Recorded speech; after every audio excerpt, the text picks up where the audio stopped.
E aí galera, beleza? Vamos dar continuidade aqui aos exercícios ainda. Eu trouxe exercício aqui, esse. Só que antes de a gente começar a fazer esse exercício, a gente vai entender aqui algumas coisas, aqui desse lado, ó. Certo? Então, normalmente o deslocamento angular, ele vai ser dado em grau ou radiano, certo? O deslocamento angular ele vai ser dado em grau ou radiano. Só que normalmente a gente usa mais essa unidade de radiano aqui, é mais usual. Por quê? Porque se a gente lembrar da expressão que dá pra gente aí, o arco de uma circunferência, a gente vai ter que o arco da circunferência vai ser o produto entre θ aqui vezes o raio, onde θ aqui é o ângulo, certo? Por conta da simplicidade dessa equação aqui, é que exatamente a gente vai estar dando mais prioridade aqui a essa unidade aqui chamada radiano. Por essa equação aqui ser tão simples, certo? Que a gente usa essa equação aqui radiano. Não que não possa usar isso aqui. Pode, só que não é muito usual, ok? Então, normalmente nos exercícios, quando a gente for fazer, se ele trouxer um ângulo aí, a gente vai ter que pegar esse ângulo e tá convertendo ele para radiano, exatamente por conta da simplicidade dessa equação aqui, beleza? Então, agora vamos lá, vamos voltar aqui para o exercício. Ele diz o seguinte, aí no enunciado: um automóvel percorre uma pista circular de raio igual a 160 metros. Ele diz que essa circunferência aqui, certo? E que ela tem um raio de 160 metros. Ele diz, com velocidade escalar constante de 24 metros por segundo. Qual é o tempo gasto para percorrer o trecho BC? Ou seja, esse trecho aqui, ó, esse arco aqui formado pelos pontos B e pelo ponto C. Onde, além de a gente chamar isso aqui do arco aqui desse trecho, a gente também pode dizer que isso aqui vai ser ΔS, onde esse ΔS vai corresponder à distância percorrida por essa partícula entre esses dois pontos, beleza? O que a gente vai fazer agora? Primeiro a gente vai destacar aqui, ou escrever em algum lugar aqui do lado, as informações importantes que a gente tem. Quais são as informações importantes? A gente tem que o raio da circunferência é 160 metros. A gente tem também que a velocidade escalar dela é constante e corresponde a 24 metros por segundo. A gente tem aqui, ó. Aí ele depois diz, ele quer saber qual é o tempo gasto para percorrer o trecho BC, ou seja, o tempo gasto para percorrer esse trecho aqui. Então ele quer encontrar o intervalo de tempo, a variação de t. Como é que a gente vai fazer isso? A gente tem que lembrar de duas expressões. A primeira é a que define a velocidade escalar média, a velocidade escalar, que é essa daqui. E a gente tem que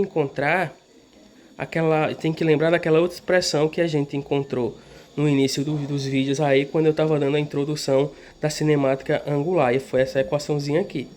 Beleza? Através dessas duas equações que a gente tem aqui, a gente pode encontrar esse intervalo de tempo. Como é que a gente vai fazer isso? Vamos lá. Se a gente reparar, ó, eu tenho aqui o valor de ΔS, que é esse valor que a gente tem aqui, ó. Eu tenho o valor dela. ΔS ele corresponde a Δθ vezes R. Então, onde tem ΔS, eu vou substituir por esse valor aqui. Então, ó, V vai ser igual a Δθ vezes R dividido por ΔT. Eu apenas peguei o valor que corresponde aqui a ΔS e substitui aqui na expressão onde ele se encontra. Beleza? A gente vai ficar com isso aqui. O que é que a gente vai fazer agora?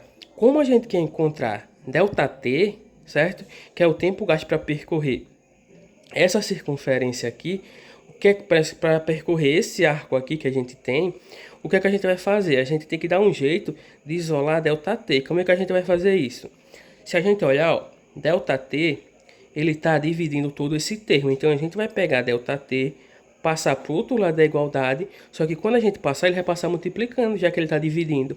Então a gente vai ter, ó, ΔT vezes V igual a Δθ vezes R. Passei ele multiplicando porque ele está dividindo e a gente ficou assim. Só que a gente quer isolar ele. Então V que está multiplicando ΔT, V vai passar dividindo todo esse termo aqui. Então a gente vai ficar aqui ΔT vai ser igual a Δθ vezes R dividido por V. certo? Pronto. Agora o que é que a gente vai fazer? Vamos analisar os valores que a gente tem. O raio da circunferência, eu tenho? Tenho, tá aqui o valor. A velocidade escalar, que ele diz que é constante, tenho? Sim, tenho, tá aqui. Agora a gente tem que ver essa variação angular. Eu tenho? Sim, eu tenho. Ele traz aqui pra gente. Essa variação angular aqui causada por conta desse deslocamento aqui ΔS. Beleza? A gente vai ter essa variação angular. Aqui ele já traz essa variação angular em radiano, que é a unidade que a gente vai dar prioridade, como eu já mostrei aqui no início, certo? Mas caso ele não trouxesse aqui essa variação angular em radiano, a gente simplesmente pegaria o ângulo que ele desse e converteria para radiano. Mas como ele já deu aqui que Δθ corresponde a 3 radianos, a gente não vai precisar fazer essa conversão. A gente vai só apenas pegar os valores que a gente tem aqui para essa equação e jogar cada um na sua posição. Vamos lá, deixa eu pegar aqui a caneta preta. Então a gente vai ter, ó, que ΔT é Δθ, que a gente tem aqui que é 3 radianos, então vai ser 3 vezes o raio que a gente tem aqui, certo? Que é 160. Isso tudo aqui dividido para 24, que é a velocidade. Pronto, a partir disso aqui a gente consegue fazer, consegue encontrar o intervalo de tempo que ele gasta para percorrer esse trecho aqui, o trecho BC. Então o intervalo de tempo vai ser, deixa eu pegar aqui outra caneta.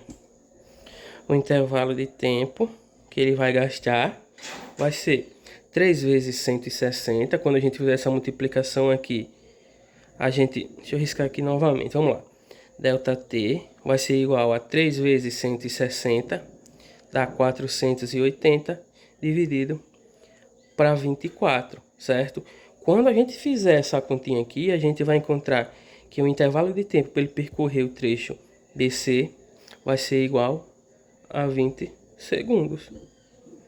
Então, a gente encontrou aqui o intervalo de tempo que ele leva para percorrer o trecho BC, certo? Ok? Só que, claro, o que é que eu fiz aqui? A gente tem que entender o seguinte, que se eu não quisesse substituir esse valor que eu tenho aqui, onde tem aqui o local dele, eu poderia primeiro encontrar o valor de ΔS, depois pegar o valor de ΔS que eu encontrei, onde o valor de ΔS vai ser esse produto aqui, certo? Que esse valor aqui seria esse 480, e depois dividiria pelo intervalo de tempo e colocaria aqui o valor da velocidade, mas eu quis, nesse caso aqui, primeiro substituir pelo valor que corresponde a ele, e a partir disso a gente fez todo esse esqueminha que a gente tem aqui, beleza? Valeu!